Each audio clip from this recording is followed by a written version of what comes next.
This morning, John chapter 3. John chapter 3, verse number 30. John chapter 3, verse number 30. And let's read together this one verse. And this morning's message is an explanation or an emphasis on our theme for this year 2026. And this will be our church anniversary theme, karong 25, and for the rest of the year. And our theme is More of Christ and less of me. It is important for us to realize that no one should be lifted up but the name of our Lord Jesus Christ. Way lain nga mabaya, way lain nga makakuha sa tanang pasidungog, sa tanang himaya, kundili ang Dios.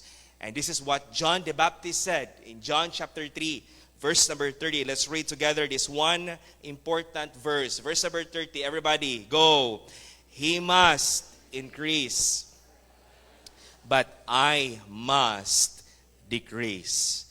He must increase. For this year, 2026, no one should increase atong kinabuhi, kundili ang Ginoo.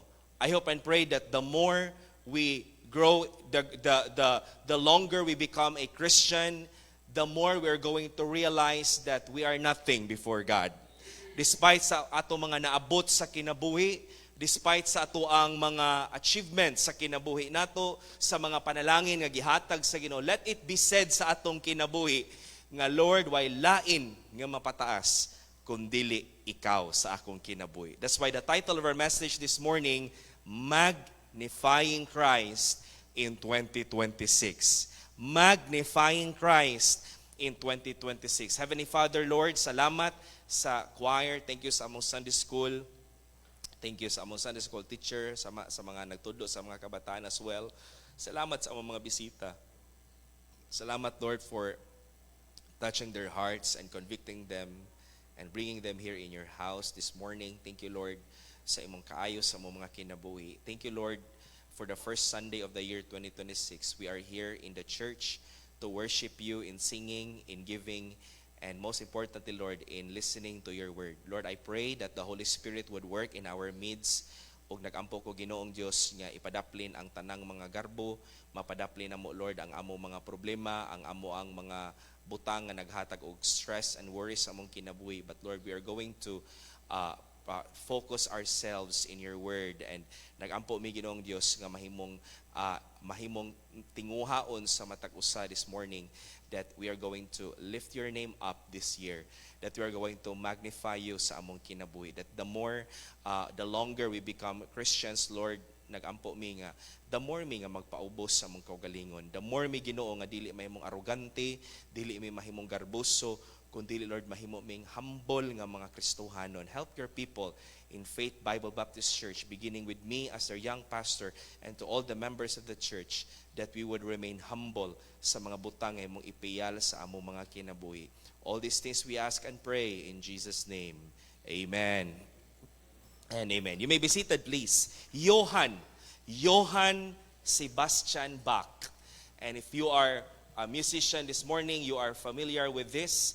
This man is well known for his creation, for his masterpiece. And this is what he said: all music should have no other end and aim than the glory of God. All music should have no other aim or no other end and aim than the glory of God and the soul's refreshment. Praise God for music. Praise God for godly music that conveys the message of God sa atong kasing-kasing. And music is a powerful thing. Amen. Ang alawiton, ang music, mga kaigsuunan, gamhanan kaayo ni mo, mutandog ni sa kasing-kasing sa tao. We become weepy when we hear music, kanang nabasted ka sa imong gipanguyaban niya, naminaw po kag mga kanta nga mga mingaw, hilak-hilak po ka, mura po nagdayon mo, wara ba mo nagdayon, no? Guol kay ka, minaw kag music, Pagkahuman, kuan kay ka, anig mag-exercise ka, minaw po kag music, nga paspas kay kuan, kay para po ikaw kunuhay, paspas po ka mo jogging dito sa dao. Pagkahuman, dako kay kaon, anig uli, no? Sa kakaldero ang mahurot. Music is so powerful. That's why Johann said that the end of music and the aim is for the glory of God. Where he said, where this is not remembered, there is no real music, but only a devilish hubbub.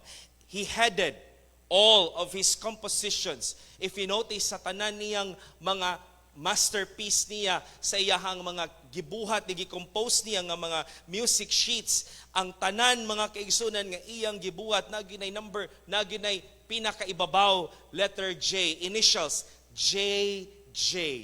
JJ. And the meaning of that is Jesus Juva, which means Jesus help me.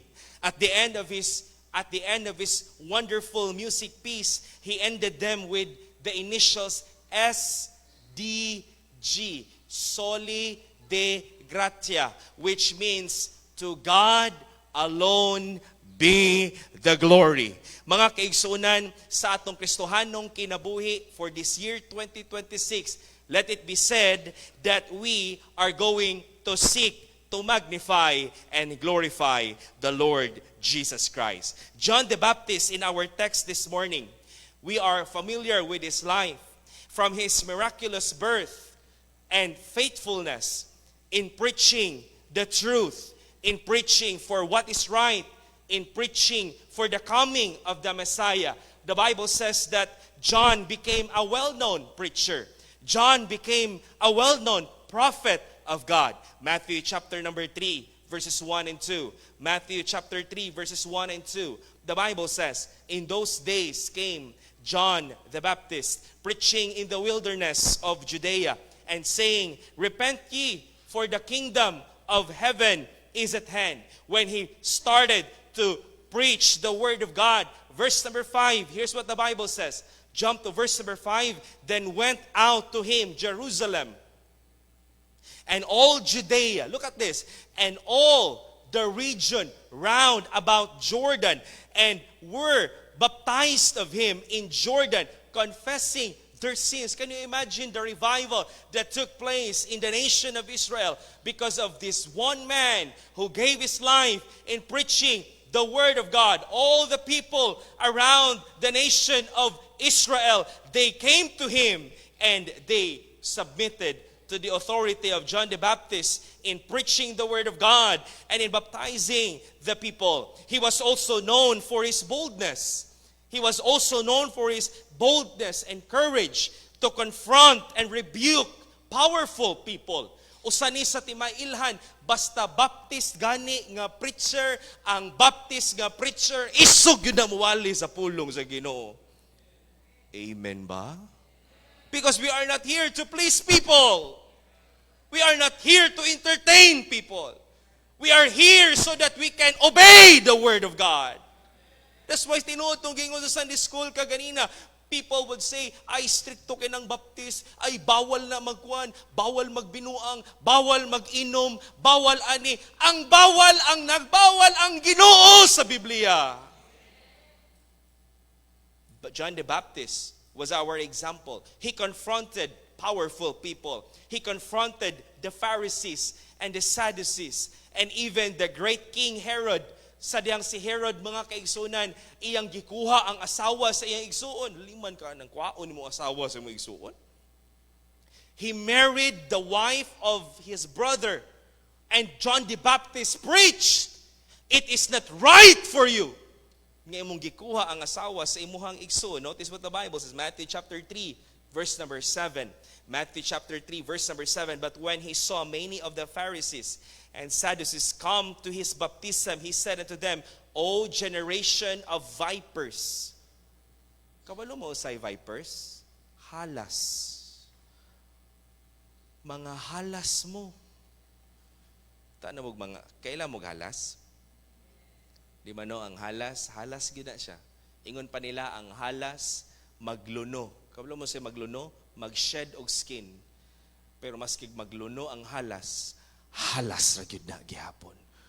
Amen. Maski pag ang halas mag New Year's resolution na, halas ra gyud na gihapon.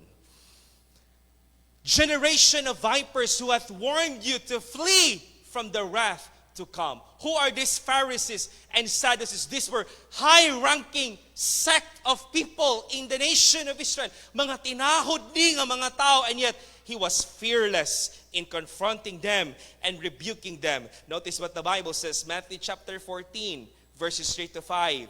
Matthew chapter 14, verses 3 to 5. The Bible says, for Herod had laid hold on John. Even if it meant imprisonment for him, he preached hard the word of God. And then, gipriso siya, gidala siya sa prisuhan. Here's what the Bible says in verse number 3. And put him in prison for Herodias' sake, his brother Philip's wife. Verse number 4. Everybody read. Verse number 4. Go. For John said unto him, it is not lawful for thee to have her. Can you imagine? Imong storyahan ang mayor, ana? Can you imagine makaako kag storya sa gobernador? Dili na insakto ang imong gibuhat? And yet John the Baptist was so brave. Muna nga, if you know that it is the truth, be brave. Stand for the truth of the Word of God. Dili ta magsigig pahimuot og tao, magsigig tag pahimuot og tao niya ang Dios wa na nahimuot sa tong kinabuhi. It is not lawful for thee to have her. Verse number 5, and when he would have put him to death, he feared the multitude because they counted him as a prophet.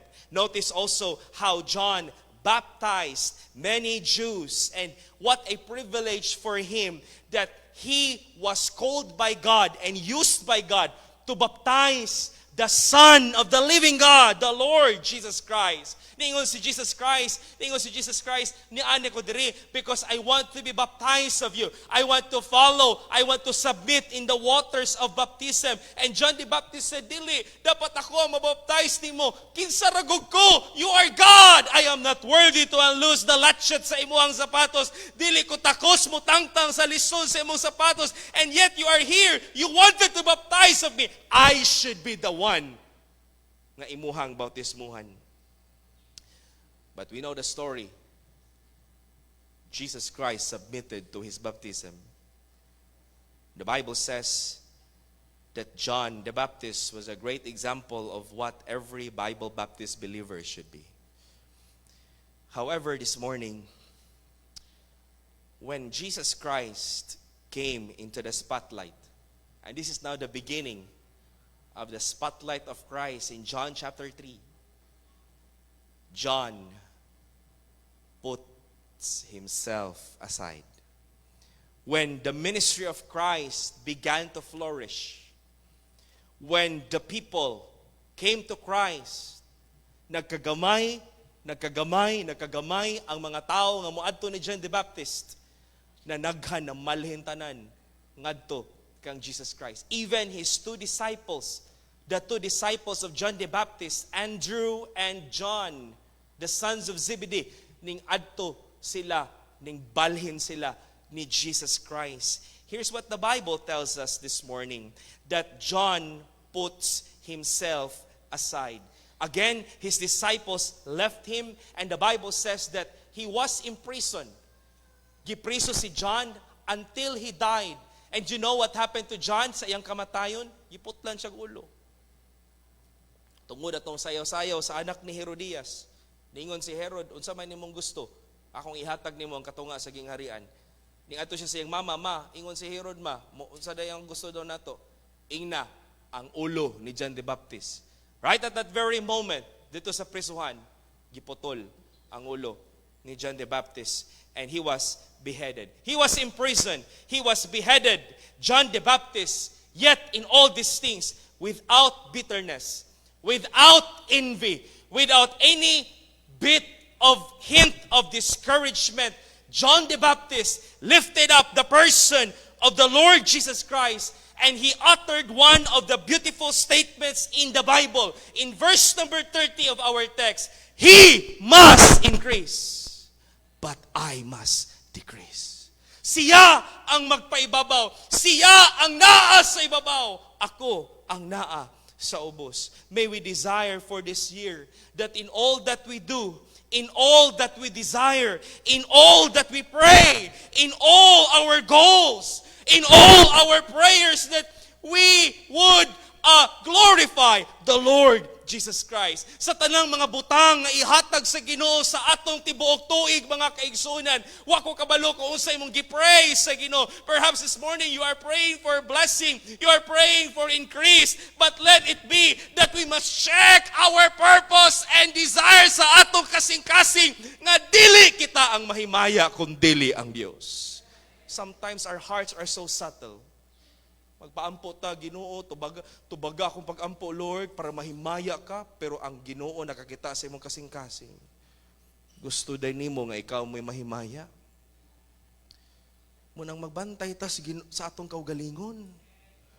Umilak, ano ba magitubag sa Ginoo akong pag-ampo, tungod iwain mo gisusi ng imong kasing-kasing. And sometimes, we should pray this. We should practice this in our prayer. Lord, if this is not going to help me in my Christian life, ayaw nito baga akong pag-ampo, Lord. Kung mahimo lang kong hambugiro, kung tungod lang ani, Lord, mawala ko sa pagsimba, mabugnaw ko sa pagpangalagad, Lord, ikaw ang akong pilion, dili ning mga butanga. He must increase, but I must decrease. Here is a good question to measure if we are still right in 2026. Mahimaya kaha ang Ginoo sa atong kinabuhi? Unsay mong gitingwa sa Ginoo karon tuiga?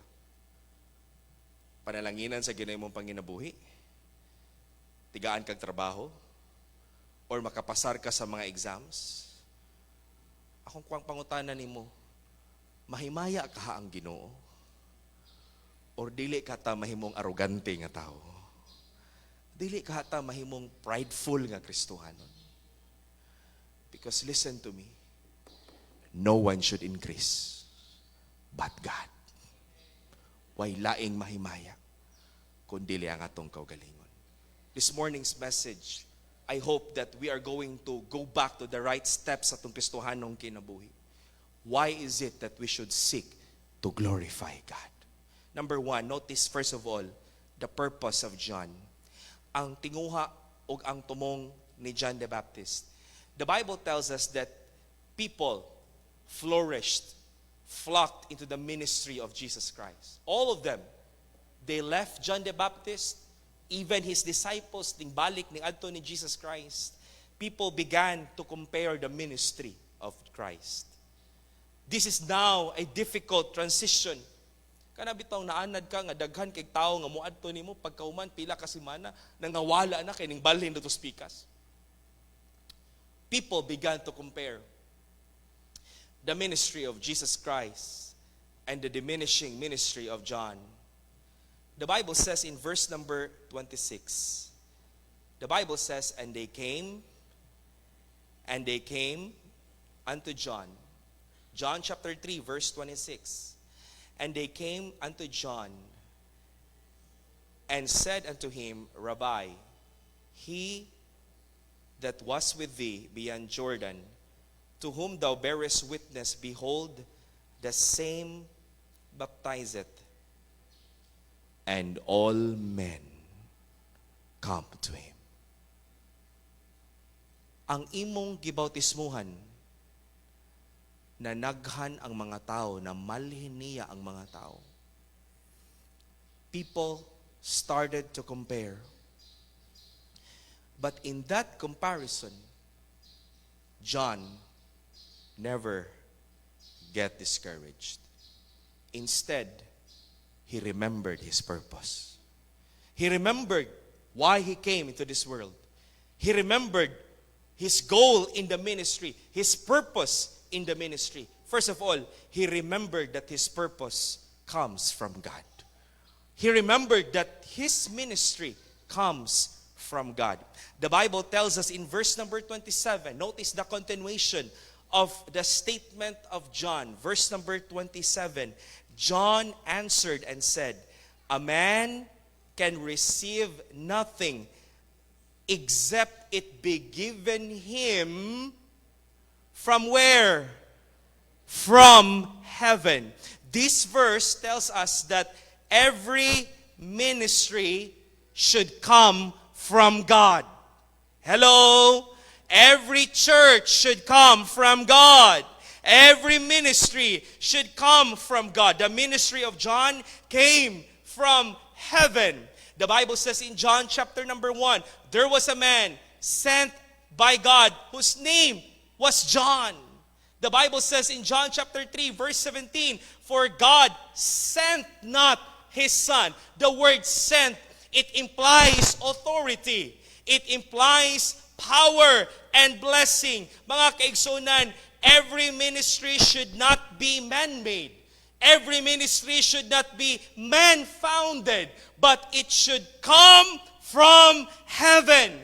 Why? Because when we believe that the ministry came from heaven, then ang ministeryo, mga kaigsunan, na ay authority, na ay blessing, o na ay purpose, nga ang mahimaya, dili ang tao, ang mahimaya, dili ang mga membro sa simbahan, kundili walay laing mahimaya, kundili ang Dios nga nagbutang nato sa ministry.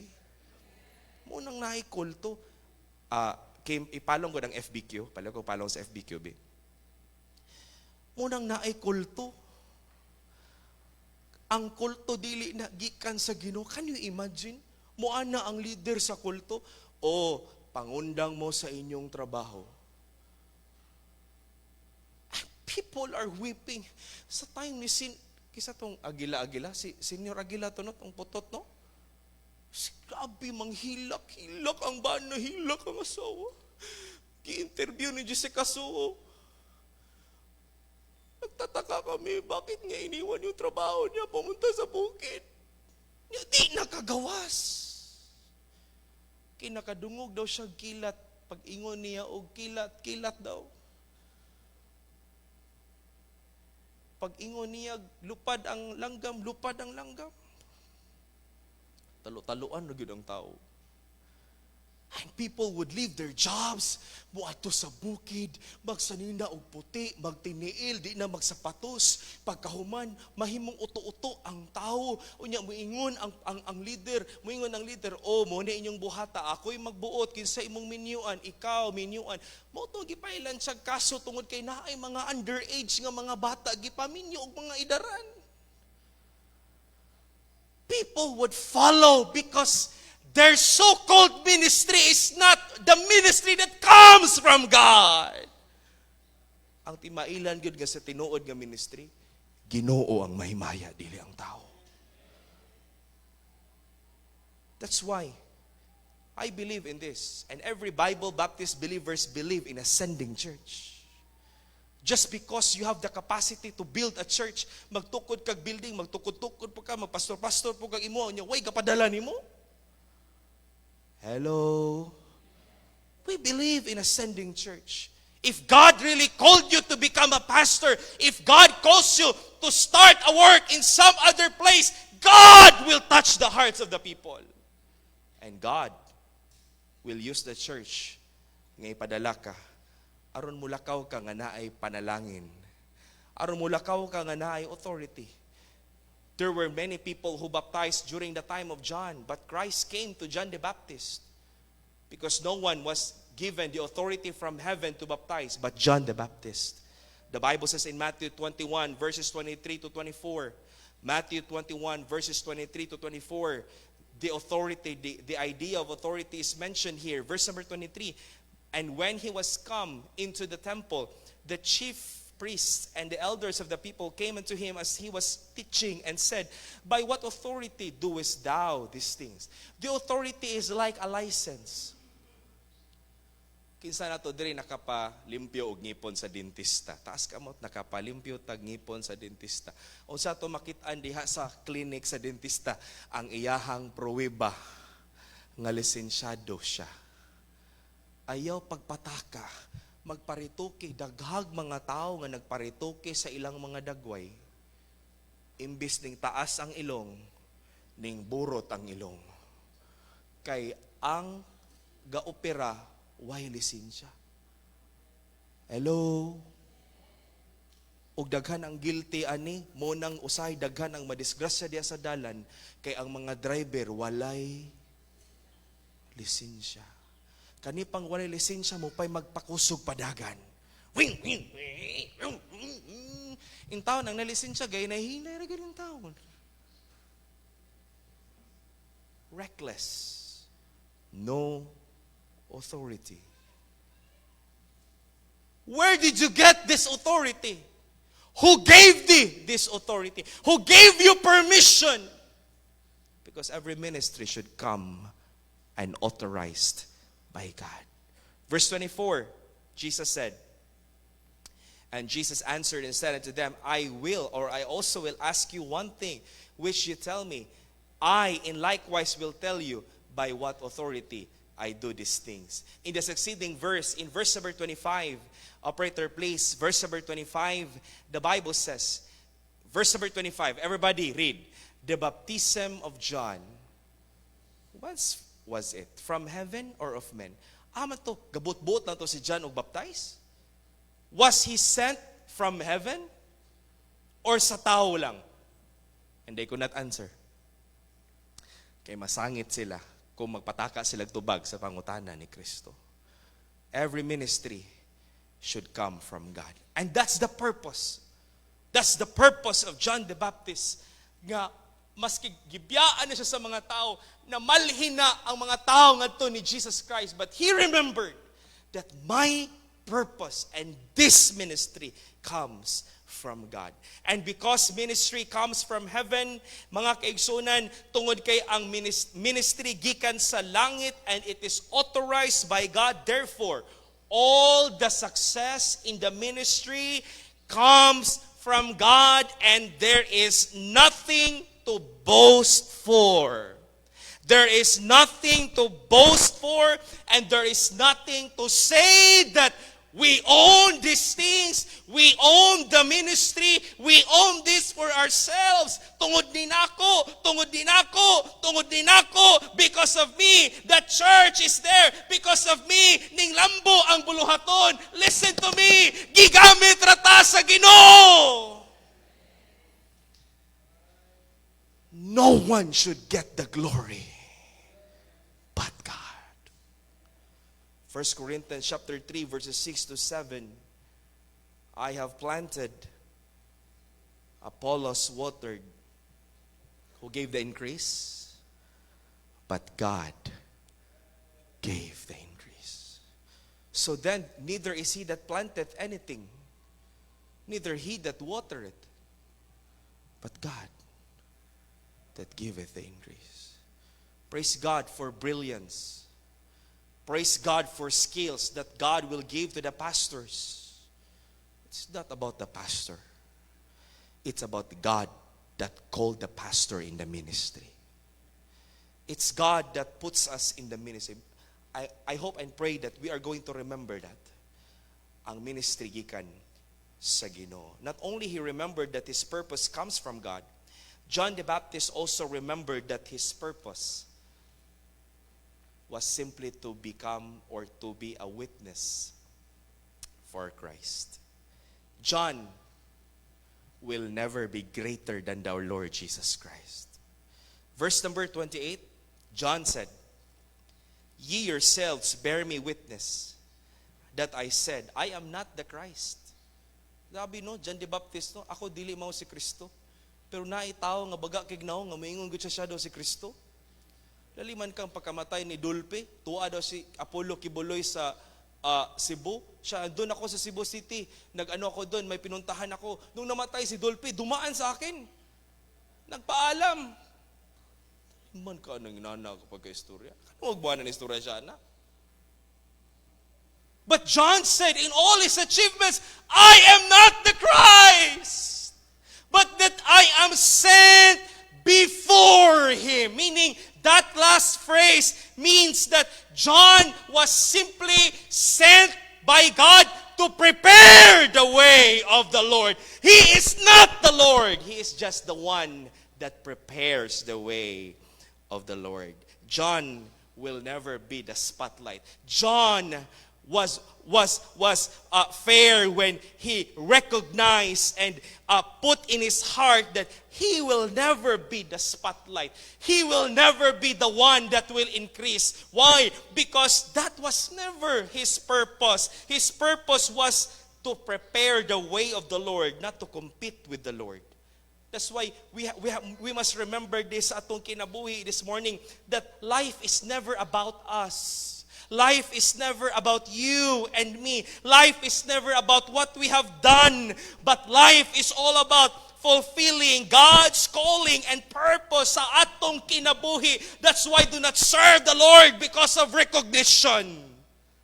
Do not serve the Lord because people applauded you or give you an applause. Mga kaigsunan, we serve the Lord and be faithful to Him because we are doing things for the glory of God. Discouraged ko. May nagpasalamat ako nga nagwali ko. Ano magtagad makapapasalamat ka? Courage ko. Di na ko mukanta sa choir. Oy, kay wa may namakpak na mo. By the way, anig mamakpak tadi, wala itong gipakpakan ng choir. Ang Ginoo nga itong gipakpakan. Nayo bang mga simbahan, sensitibo kay nang pakpak-pakpak? Di sila magpakpak. When we sing here, kung mag-special number ka din, this is not Faith Bible Baptist Church Got Talent. Dili ni Got Talent, diri. We are not here to perform para sa itong isig kakristohanon. We are here to give glory to God. The church is not an entertainment industry. And be sure to remember that. Pero kung yabag ka, lingkod na lang din, ha? Okay.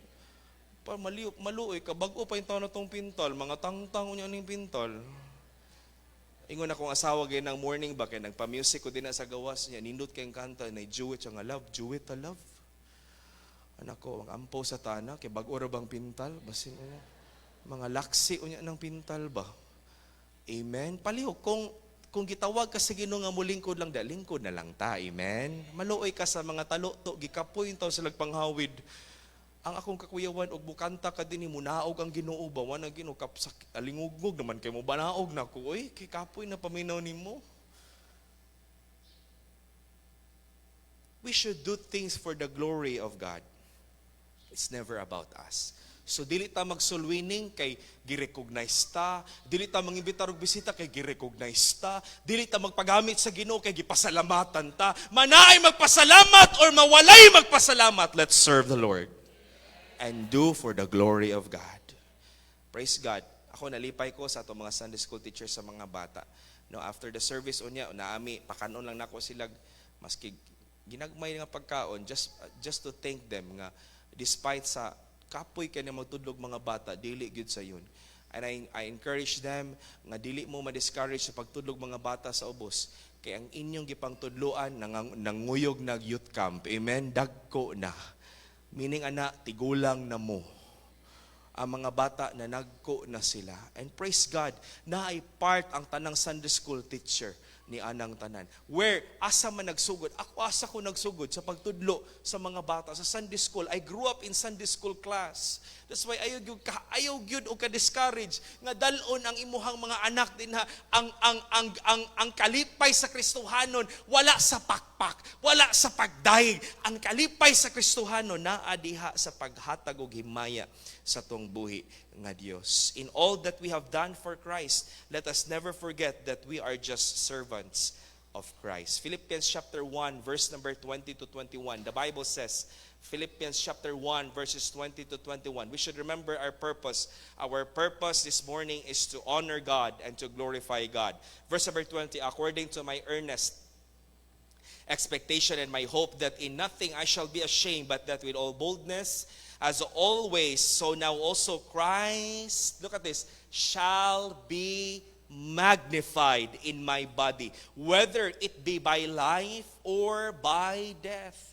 Verse number 21, here's what the Bible says, for to me to live is Christ, and to die is gain. I hope and pray that we are going to decide this morning that we are going to live for Christ. Pagkasakit, mamatay ang backslider, gibutang na to, for to me, to live is Christ. Nya buhi pa, wag simba-simba. Kay ngano man, pag adto dito sa merkado, pag palit sa bulak, sir, unsay verse imong ibutang na to, sir? Tigaan pa ka sa manigag bulak sa mga bersikulo. Because they don't understand the meaning of the verse because they are not saved. If you are saved this morning, remember this, nindot ng verse 21, ibutang sa diyang matapos na ang atong kinabuhi kung nakahinumdum ta nga ang atong purpose nga himayaon ang Dios sa atong kinabuhi. The Bible says in 1 Corinthians chapter 6 verse 19 to 20, a very common verse, what? Know ye not that your body is the temple of the Holy Ghost, which is in you, which ye have of God, and ye are not your own? For ye are bought with a price. What is the price? The blood of our Lord Jesus Christ. Therefore, are you saved this morning? Kung tinuod kang luwas, Diyos na ang tag-iya sa atong kinabuhi. So God said, therefore, glorify God in your body, in all that we do with our bodies, sa atong hunahuna, sa atong mga mata, sa atong mga baba, sa atong mga kamot, in every part of our lives, we should glorify God. Not our own selves, which are God's. Romans chapter 12, verses 1 and 2, I beseech you, therefore, brethren, by the mercies of God, that you present your bodies a living sacrifice, holy, acceptable unto God, which is your reasonable service. That's our purpose. Ng imong ihatag ang imong kinabuhi sa Ginoo. And I'm not saying ihatag nimo imong kinabuhi, magmissionary ka ugma, magpastor ka ugma. I'm saying that you are going to present your body to the Lord and say, Lord, I want you to be glorified sa akong kinabuhi. Colossians chapter 3 verse 17, whatsoever you do in word. Verse 17, everybody read, go. And whatsoever you do in word or deed, do all in the name of the Lord Jesus, giving thanks to God and the Father by Him. That's our purpose.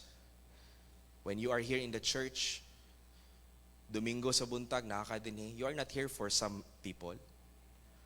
Wala ka diri sa imong tapad. Nakakadiri in the presence of God to glorify Him. Unang anig panahon nga ting simba ba, pwede ba nga karong 2026? Pwede bang magtinguha ta? Kay para man ni sa Ginoo ang pagsimba, pwede bang tinguhaon nato nga Lord, karong 2026 magsayo na gyud ko sa simbahan? Can I hear an amen? Pwede ba nimong singgitan og amen imong tapad? Ano? Ayo, pwede bang dili na lang mo magbilar ani ka Sabado? Total dili bitaw ka magwali. Total igor bitaw ka mo anhi maglingkod. Pwede ba ka ng Netflix na to pagka Domingo na lang na sa gabi ning uli na lang nato? In all that we do to glorify God. Pwede ba nga anig-anhin na to sa church? Pwede ba nga moingon ka, Lord, karong 2020, pwede ba, Lord, nga dili kuhaon na nimo ang espiritu sa katulogon, Lord? Ugwa na gyud nag-amen kay ganahan mga tulog. Usay ka ng mga tulog nga Kristohano na ni magwali ko. Di na ako madutla na.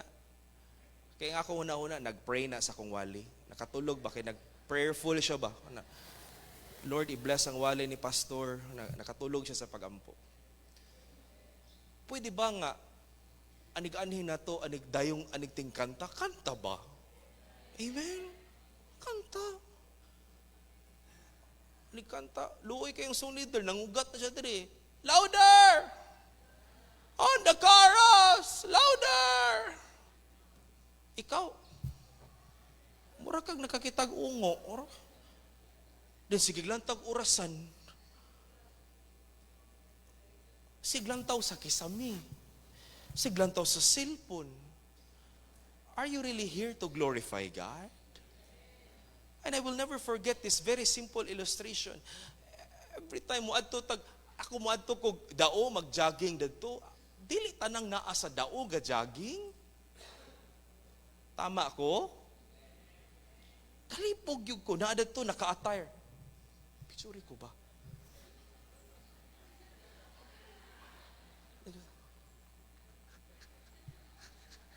Pag undang, lingkod na rin to, lingkod na rin, sa restaurant na dayon. Dili ta mag-ingon ana sa simbahan, nata din maminaw tas pulong sa Ginoo. Mukanta ta, mo participate ta. Because we are here for the glory of God. Whatsoever you do, do all in the name of our Lord Jesus Christ. Salamat nga naay mga muday. Salamat nga naay magpasalamat. Pastor, thank you sa mensahe. Pastor, salamat. Brad, salamat kaayo. Persultihan ta mo masking way magpasalamat. Magpadayon by the grace of God. Magpadayon ang inyong pastor nga mga lagad para sa inyo. Please pray for me, my family. Pray for our Sunday school teacher. Pray for all the preachers. It's easy to listen to the word of God, but preparing it takes a lot of time. Usay mo gawas ako, maglakaw-lakaw na ko sa gawas, kaya mura ka nimo, sige na lang bitaw kagbasa, mura kag mabuang ba? Sige na kagbasa din na sa ubos. Dili sa yun magpakaon sa mga Kristohanon. Munang salamat sa mga nagdala sa pulong sa Ginoo. Please do not forget to pray for them. Kana na lang, maski mag-ampo lang mo, Lord, i-bless ang walay ni Pastor karong Domingo. Lord, bless the preaching of our pastor this Wednesday. I-bless ang mga preacher karong Friday because we really need it. But we are not preaching kay para dahigon mi sa mga tao. We are preaching for the glory of God. Number 1, the purpose of John. Number 2, the pleasure of John. When people began to leave John the Baptist and went to Jesus Christ, they thought that John would be disappointed. They thought that John would be dismayed or even discouraged. But notice the statement of John. Ningon si John, mga kaigsunan, that it was his joy or pleasure to honor and magnify the ministry of Christ. Verse 29, notice what the Bible says. He that hath the bride is the bridegroom. But the friend of the bridegroom, which standeth and heareth him, rejoiceth greatly because of the bridegroom's voice. This my joy, therefore is fulfilled. John pictured Christ as the bridegroom. John was the modern day best man in the wedding. John the Baptist was just the friend of the bridegroom. Christ is the bridegroom. He is the groom. Ug wa pag ko kakitag kasal nga ang best man naguol ang naong. Wa ko kakitag best man sa kasal. Akong gilantaw ang naong sa kong igsuon kay siya ang best man sa kasal namo ni Shone. Malipayon akong igsuon. Mo assist sa best man sa groom. Muana sa microphone. Mutabang sa usay mga angay. Gipandungan mi dito sa tukuran kay init kay alas 3 sa hapon gikasal mi. Gipandungan ko ni Joper ug ni Brother July. Walay bridegroom nga mugot ang naong.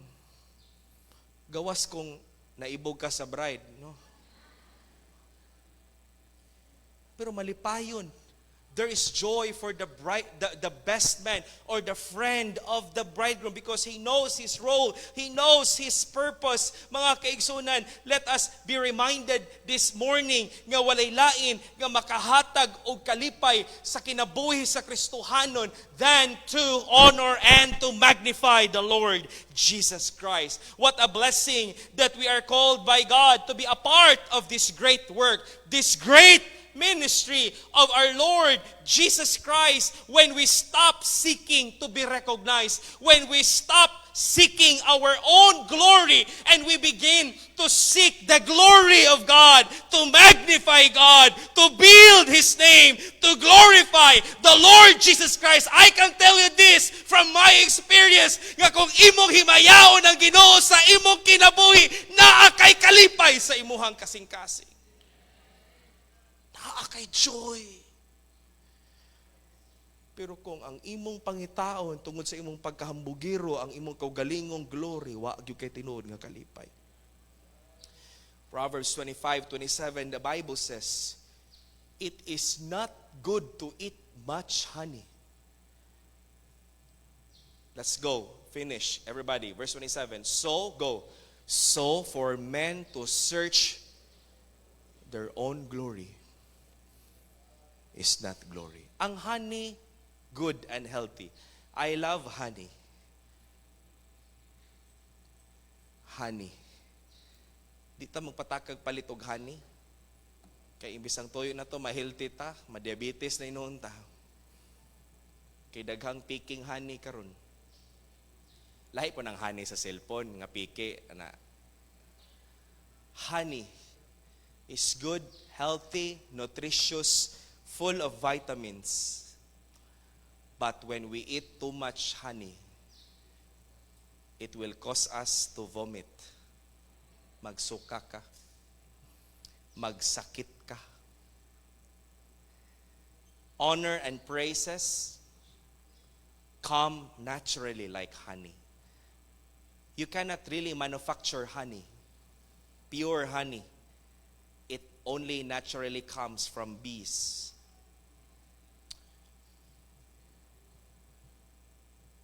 Ang pasidungog ug ang pagdayeg, kung magtinunood ka, magmatinud-anon lang ka sa imong pagpangalagad sa Ginoo, dili na nimo na kinahanglan pangitaon, moabot ra na sa imong kinabuhi.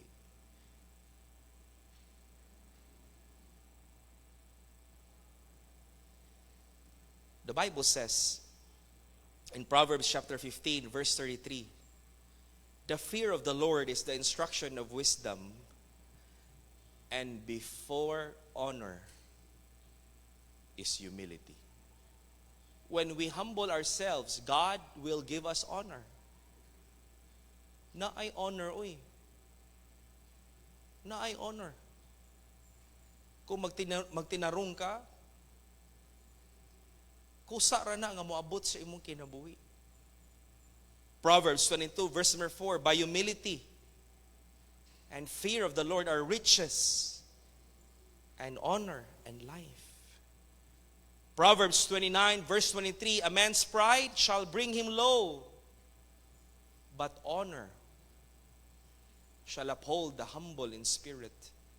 Luke 14:11, this was our message last Sunday, for whosoever, everybody go, for whosoever exalted himself shall be abased, but he that humbleth himself shall be exalted.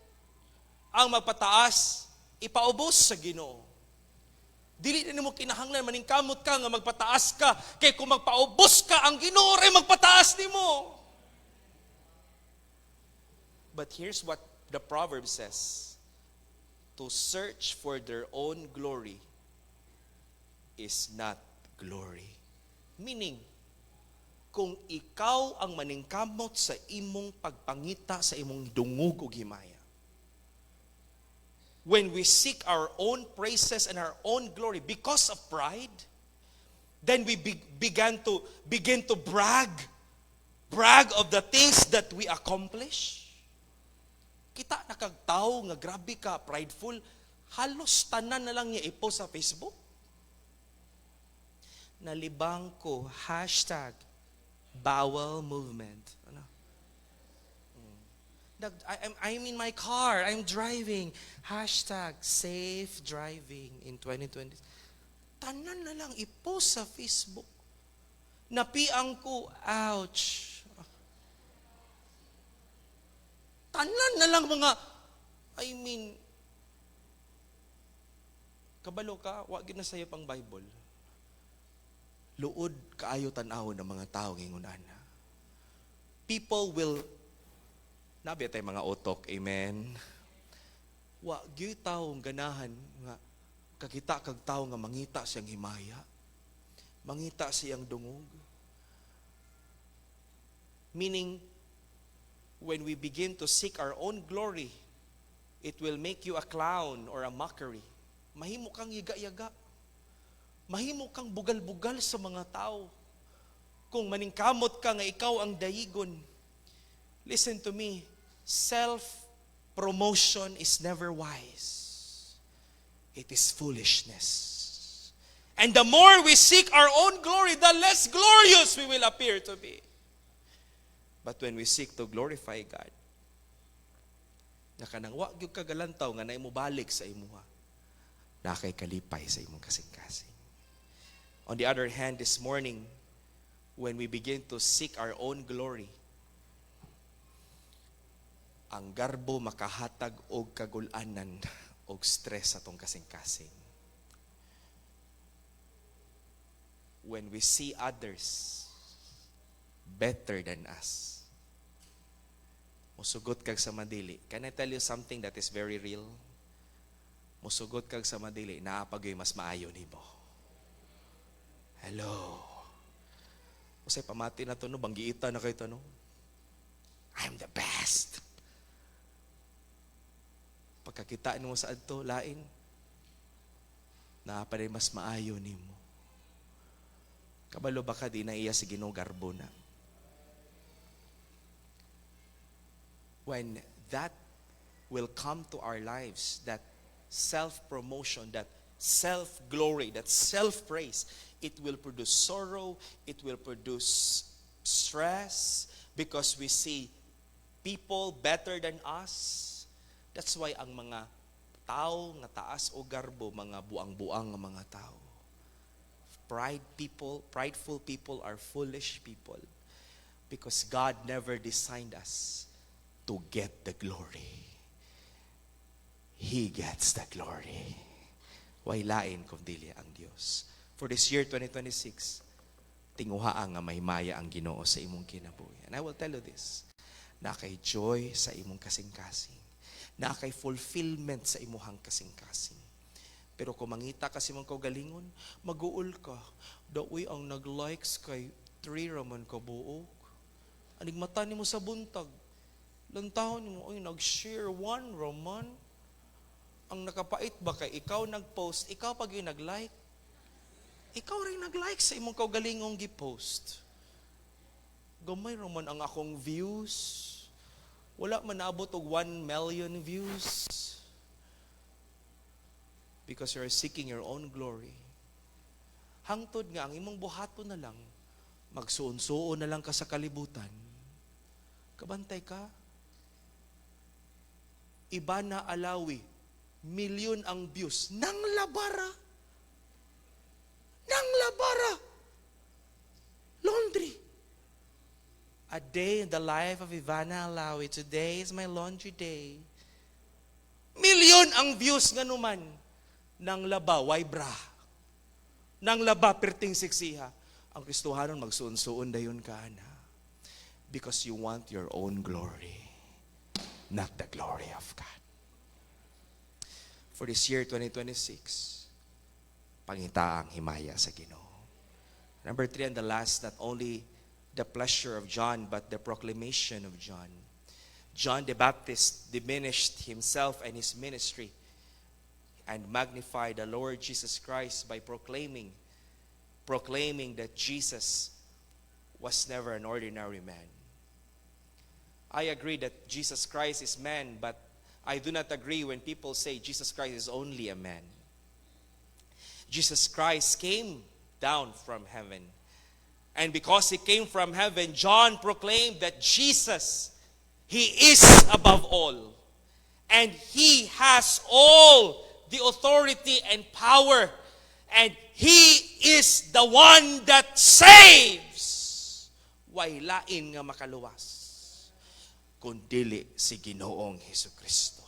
That's why, praise God for Bible Baptist Church. Praise God for our forefathers who have given their lives for the Lord, for standing up for our faith and practice, mga kaigsunan, gikan sa pulong sa Ginoo. But Bible Baptist Church will never magnify our name as a Baptist, but the Lord Jesus Christ. Verse number 30, look at your Bible. He must increase, but I must decrease. He that cometh from above. Verse 31, please.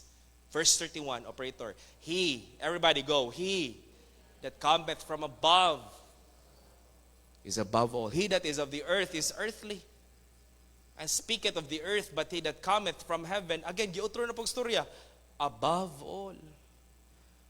Verse 32, and what he hath seen and heard, that he testifieth, and no man receiveth his testimony. And this is the problem. Nganong naitaw nga moadtog impierno, people would say, how can a loving God send people to hell? It's not God that sends people to hell. It's the people themselves. Ang tao mismo ang nagdala siyang kaugalingon sa impierno kay nagpakamatay na si Kristo para sa atong mga sala. People will not receive His testimony. We don't believe in you. Ingon ang mga tao, you are just a son of a carpenter. Kailan si mong mama, kailan si mong papa. We know your brothers and your sisters, and you will say you came from God. In the beginning was the Word, and the Word was with God, and the Word was God. Verse 33. He that hath received his testimony hath set to his seal that God is true. For he whom God hath sent speaketh the words of God. For God giveth not the Spirit by measure unto him. Verse 35, ang tanang mga butang gihatag sa kamot ni Jesus Christ. Everybody, verse 35, go. The Father hath given all things into his hand. This is the most important proclamation. Verse 36. Look at the verse on the screen. Everybody, verse 36, go. He that believeth on the Son hath everlasting life, and he that believeth not the Son shall not see life, but the wrath of God abideth on him. Here is one important thing that Bible Baptist Church proclaims. That Jesus saves. Way lain nga makaluwas sa imong kalag. Ingon ang Bible, ang tuyo nga nung gipadala si Kristo, aron ikaw ug ako motuo ta nga siya ang anak sa Dios, nagpakamatay, nagbayad sa atong mga sala. Look at this, the Bible says, ang motuo ni Kristo dunay kinabuhing walay katapusan. Everlasting life is what you and I need to enjoy eternity with God. This life of ours today, di ni kasulod sa gingarian sa Ginoo. This life of ours today is limited. Praise God nga ang kamatayon mao ang kadaugan sa Kristohanon, pero I hope and pray nga karong 2026 lugwayan pa sa Ginoo ang atong mga kinabuhi. But we just do not know when our life will end. Di ka pwede mingon simba ko palayo, kamaayo paglawas si Pastor Nonoy January, February ni kalit na siya kahagba. You really do not know your life. Simba ko palayo, di na madalag simba ko. Kung kwaon ka sa Ginoo, kwaon ka sa Ginoo. But here's the blessing. Dili na ka moadtog impierno kung imong tuhuan og dawaton si Kristo sa imong kasing-kasing. Why? Listen to me. Everlasting life is free. F-R-E-E. Libre, walay bayad. Ang kinabuhing walay katapusan, wala gyud kay bayran. Kay si Kristo na ang nagbayad para sa imong kinabuhing walay katapusan. All you need to do is this. Christ died for all. He died for all the people in the world. He gave His life for all the people in the world. But only those who believe will receive forgiveness and the gift of everlasting life. Muna nga, if you are here today and you are not yet saved, if I'm going to ask you this morning, are you sure you're going to heaven when you die? Umingon ka, Pastor, I'm not sure, Pastor. I do not know, Pastor, how to go to heaven. I do not know, Pastor, what the Bible says. How can I go to heaven? Well, the Bible is very clear. The only way to heaven is the Lord Jesus Christ. All you need to do is to simply believe on the Lord Jesus Christ. Do not believe on what other people says. Moni mong buhaton, this is what you're going to do. Muhatag ka sa simbahan, magtinarong ka, maningkamot ka, magtuman ka sa pulo kasugo. Tanang mga number 1, tamas number 20, nga listahan imong buhaton, no one can fulfill that. On our own, di ita katuman anak tanan. Munang si Kristo, ning ani kay siya ang ning tuman sa pagkamatarong para nato. So he said, if you are going to believe, you will have everlasting life. That's why walay church na makaluwas. No religion can save because no religion can give everlasting life. Only Jesus Christ. Look at this. Verse 36. If you are here, ingon ang Bible, kung dili ang tao mo tuo, wala gyud ka tumutumo ang Sunday school teacher sa iyang lesson ganina morning. Ingon ang Bible, ang dili mo tuo ni Kristo nga makaluwas. Mingon ka, ako pastor, maningkamot na ko pastor. I will just try to be good. I will just try to be faithful. I will just try to be humble. Dapat wala ko'y kontra pastor. Dapat buutan ko, manghatag kong sudan. Kato mga gipang rip sa New Year, ako tong ipainit po. Yat, para lang yun, maday ang magwalag. Pastor, basta kay buutan lang yun ko. Kung dili ka mo tuo ni Kristo nga mo ay makaluwas imong kalag. Ingon ang Bible, di ka makakitag kinabuhi. Meaning, di yung ka maka-enjoy sa langit sa eternidad. But the wrath of God. And what is the wrath of God? That's the same word for perish in John 3:16. Mona ang impierno. Ingon ang Bible, ang kaligot-got sa Ginoo magpabilin diha nimo. When you die, when you have your last breath in this world, tit, tit, tit, tit, tit. Aning biya sa imong kalag sa imong lawas. Automatically, sama sa tao nga dato in the story of the rich man and Lazarus, dito siya sa impierno, gingihat niyang mata. And he shouted. He asked for a mercy. He asked for a drop of water, but no one can help him.